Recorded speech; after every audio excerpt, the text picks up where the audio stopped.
Baik, assalamualaikum warahmatullahi wabarakatuh. Selamat bertemu kembali dengan channelnya anak muda, channelnya Karang Taruna.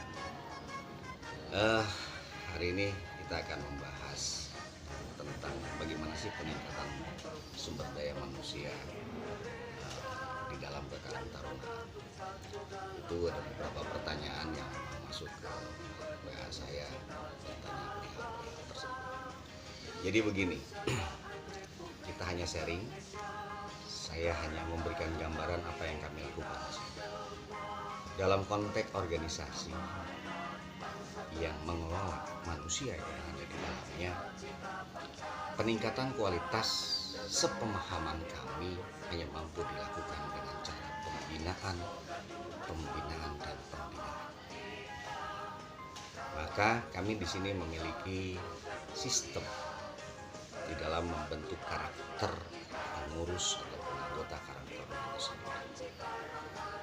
Pertama adalah pembinaan dasar. Pembinaan dasar itu pembinaan pengenalan tentang apa sih organisasi secara umum. Pengenalan organisasi Karang Taruna secara khusus. Di dalamnya juga kita melakukan pembinaan kedisiplinan. Saya biasanya melatih PBB.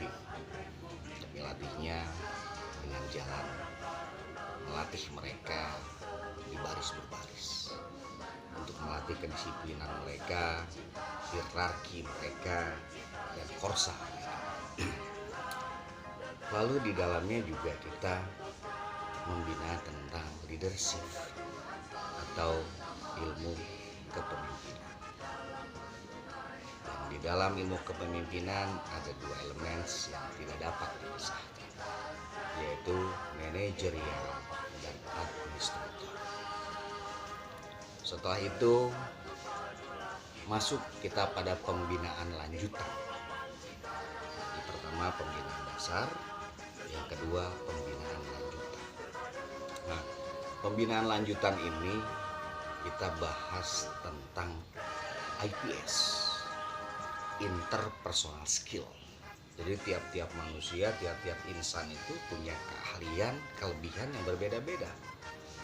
Dan di antara kelebihan dan kekurangan yang ada, itu nanti bisa saling mengisi. Makanya digali dulu potensi dirinya melewati pembinaan, melewati kurikulum IPS, interpersonal skill tersebut. Lalu kita kenalkan atas tupoksinya. Tugas pokok fungsinya apa sih seorang sekretaris itu? Apakah hanya untuk mencatat? Tupoksinya apa sih seorang bendahara itu? Apakah hanya untuk mengumpulkan uang, membuat satu catatan dan mengeluarkan uang serta membuat catatan? Kita akan bedah itu. Sehingga teman-teman memahami akan tupoksi dan kewenangannya sampai sejauh mana. Nah, harapan pembinaan ini yang kami lakukan agar kawan-kawan yang ada di dalam kepengurusan itu bisa mandiri di dalam menjalankan tupoksi. Jadi tidak selamanya harus mengandalkan gimana ketua.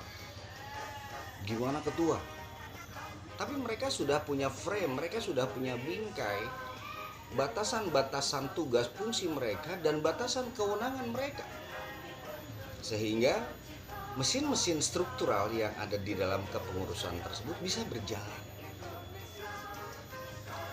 Nah, lalu kita lanjutkan dengan pembinaan kedinasan.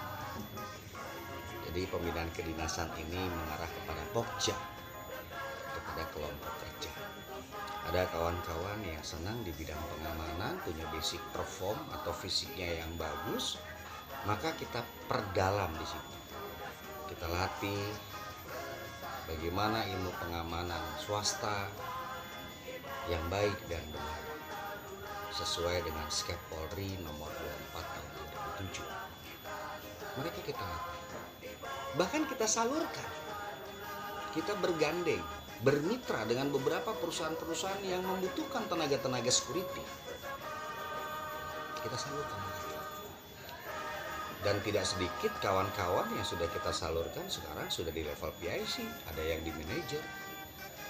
Mereka ada yang di Jakarta, ada yang di Bogor, bahkan ada yang beberapa yang lain ada di daerah-daerah.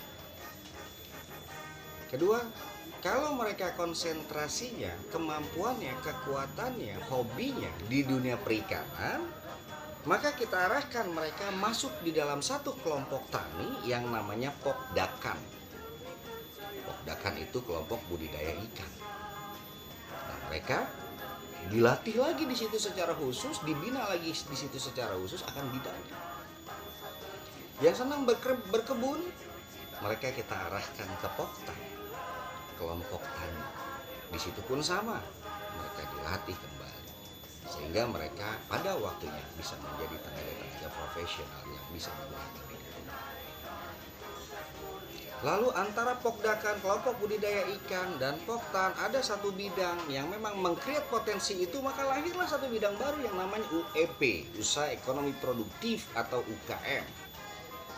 Maka itu pun kita support pada bidangnya. Jadi di sini bagaimana konteks di dalam melakukan peningkatan kualitas sumber daya manusia yang ada dengan satu kurikulum yang jelas dan terarah. Untuk apa?